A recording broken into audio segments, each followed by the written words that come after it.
Assalamualaikum warahmatullahi wabarakatuh. Balik lagi di video pembelajaran yang kedua.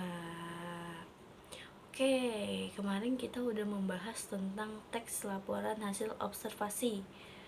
Sekarang juga kita akan membahas teks laporan tersebut loh.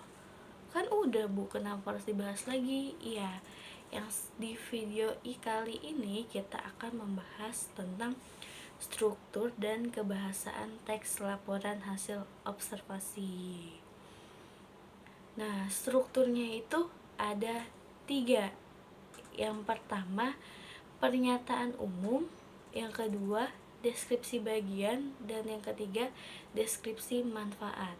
Yang pertama, pernyataan umum itu berisi tentang pembuka, tentang objek yang akan diteliti. Biasanya berisi tentang gambaran besar dari objek tersebut. Yang kedua, deskripsi bagian. Di dalam deskripsi bagian itu dijelaskan secara detail tentang objek tersebut dan bagian-bagiannya. Yang terakhir, deskripsi manfaat berisi tentang manfaat dan fungsinya bagi kehidupan. Gampang kan? Cuma ada 3 kok. Yang pertama ada pernyataan umum, yang kedua ada deskripsi bagian, dan yang ketiga ada deskripsi manfaat. Oke, sekarang kita ke kebahasaan teks laporan hasil observasi. Dari kebahasaan teks laporan hasil observasi, yang pertama itu ada afiksasi. Afiksasi itu apa sih? Afiksasi itu imbuhan. Jadi penambahan pada kata dasar. Afiksasi dibagi menjadi 4. Yang pertama prefix, yang kedua surfix, yang ketiga infix dan konfix. Prefix itu awalan. Contoh kata dasarnya baca ditambah me. Me itu afiksasi. Jadi membaca. Kata dasarnya baca ditambah prefix me jadi membaca. Yang kedua itu ada surfix. Surfix itu akhiran. Biasanya diletakkan di akhir. Nah, kalau kata dasarnya baca, berarti surfixnya an menjadi bacaan. Yang ketiga itu ada infix. Infix itu sisipan. Sisipan itu diletakkan di tengah-tengah kata dasar. Contoh kata dasarnya gigi, diberi imbuhan er menjadi gerigi. Yang terakhir itu ada konfix. Konfix itu imbuhan yang diletakkan di awal dan di akhir kata dasar. Contohnya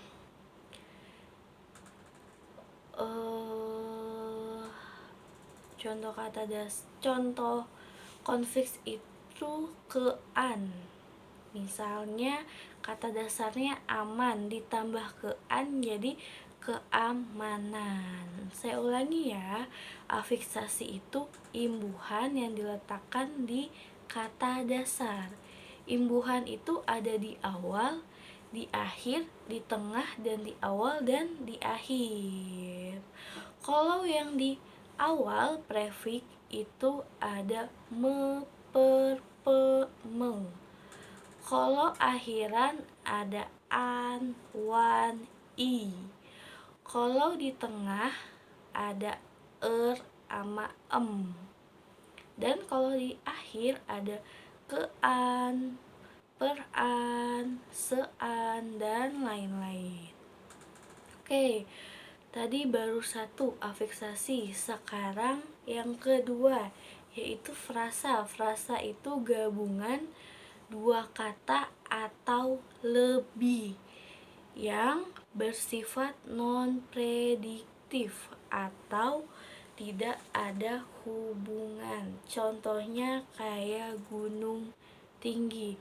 Frasa itu ada dua, ada frasa verba dan frasa nomina. Kalau frasa nomina itu kalau frasa nomina itu kata benda. Misalnya seperti manusia, binatang, benda, dan sebagainya. Lanjut ke verba. Verba itu kata kerja. Contohnya seperti sedang berlari, bekerja keras, dan lain-lain. Oke, afiksasi udah, frasa udah. Sekarang kita ke kalimat definisi dan kalimat deskripsi. Bedanya apa, Bu? Kalimat definisi dan deskripsi.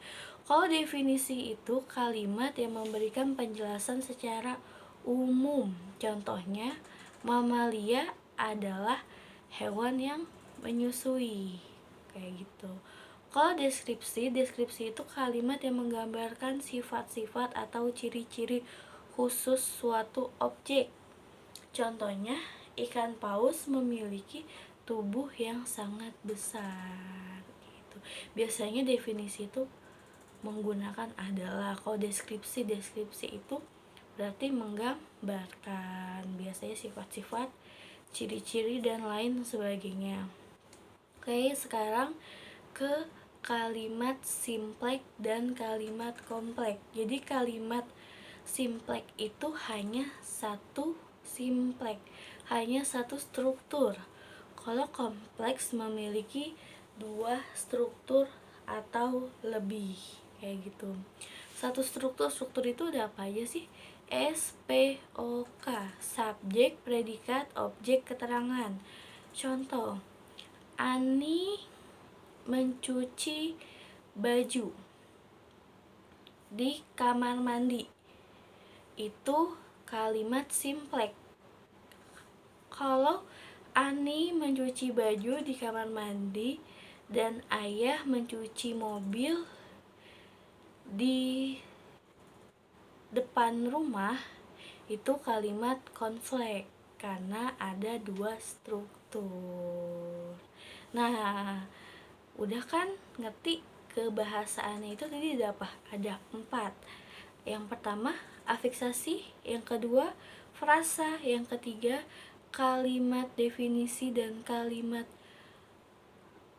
deskripsi, dan yang keempat kalimat simpleks dan kalimat kompleks. Sekian video pembelajaran kali ini.